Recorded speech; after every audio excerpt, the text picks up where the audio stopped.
Well, the federal government has an ambitious plan to turn half of its office space, including dozens of buildings here in the capital, into housing.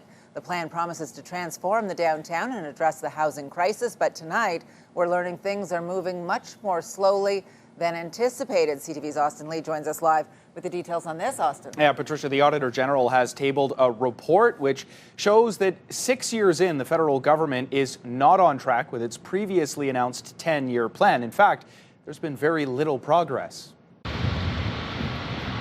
Before the pandemic, the federal government estimated half of its office space was not being put to good use and decided to reduce its footprint by converting much of that space into housing. We need housing in Ottawa. We're anticipated to grow by 400,000 people over the course of the next 25 years, and we need places for people to live. But the Auditor General says things are moving slowly. There's been just a 2% reduction in government office space since the full-scale implementation of the plan in 2024.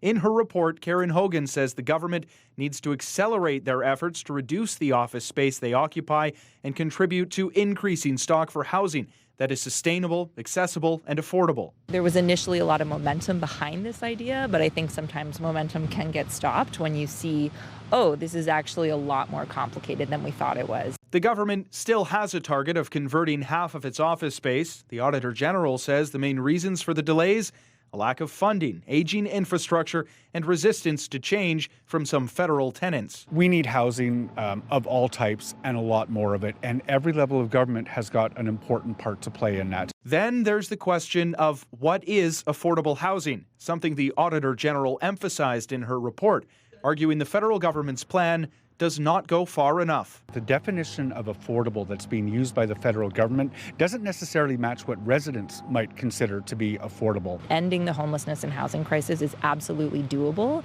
but we need to make strategic, smart decisions now.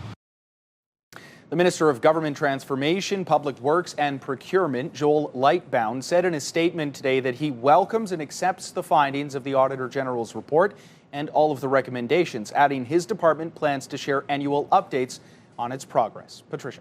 CTV's Austin Lee live for us tonight. Thank you.